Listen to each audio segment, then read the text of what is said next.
Alright then guys, so I got this little Argos tabletop fridge. It's only a little thing. I got it from a charity shop for 15 quid and it all works.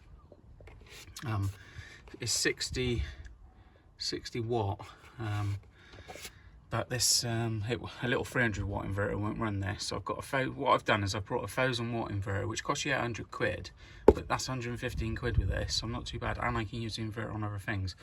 But what I'm going to do is I've taken the thermostat out and we're going to run the thermostat. We're going to run, so what we've done, I'll show you. So inside, the thermostat was connected to the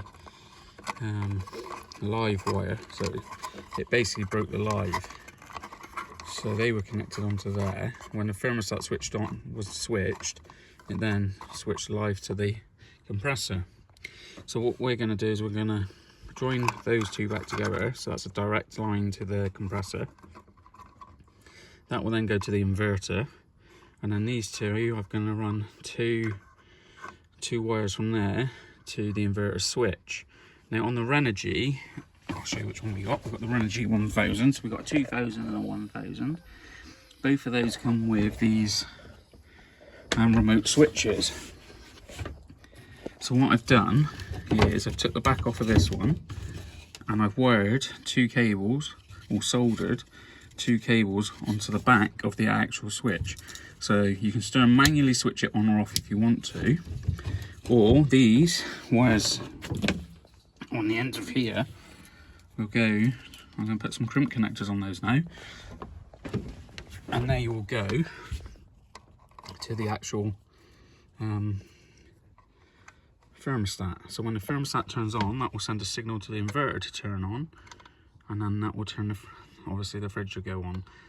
That way the inverter is not on all the time, and it should save some battery.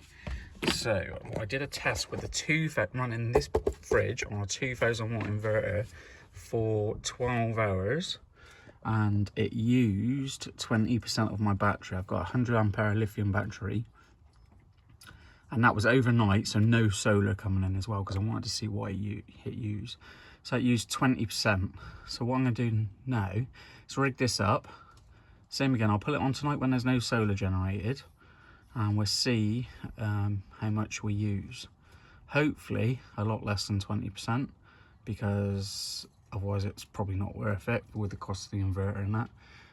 But I'm thinking potentially if we can half it, that'd be banging. So yeah, I'm going to rig all this up now, and we're going to see if it even works to start with. I'll bring you back and show you.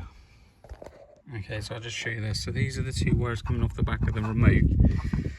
They're going into now the thermostat. So they just got some crimp connectors. The live wire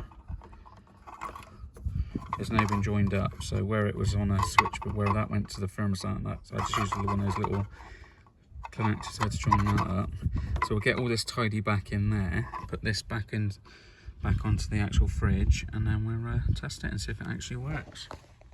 Well, the good thing is the fridge is turned on. Obviously the thermostat's opening. The thermostat's open at the moment because it's looking to shut off. You know, it's not cold enough, so the inverter turns straight on. So I'm hoping once it reaches temperature, it should shut off. At the moment we're not showing any amp draw, but sometimes this thing takes a little bit of time just to catch up, so we'll just get it to, yeah, there we go.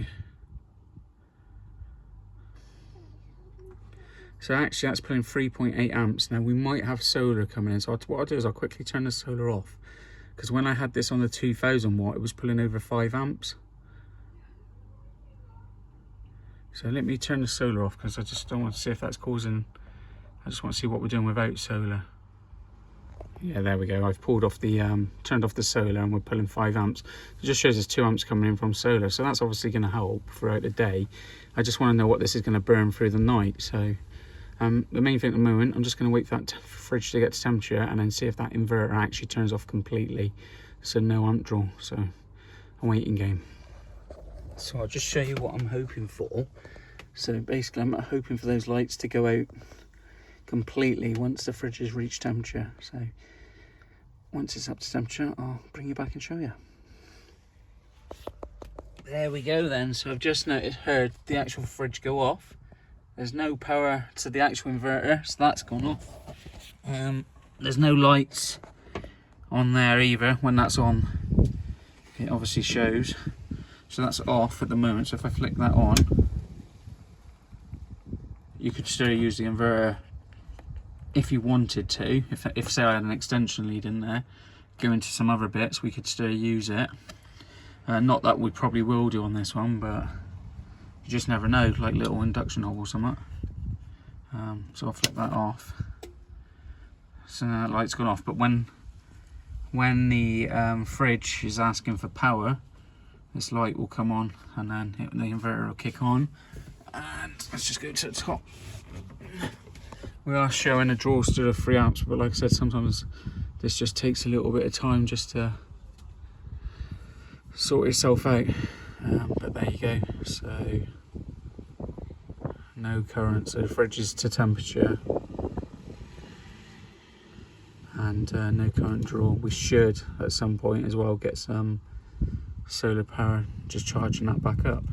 So we'll do a test tonight for 12 hours and we'll see how much battery that uses up, and then we'll just leave it on for 24 hours with some sunlight and see where we end up with. So I can safely say the fridge has now been running for well over 2 years with no issues, and amp draw is nothing with the solar.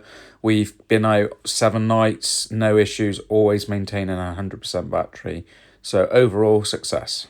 Cheers for watching, bye.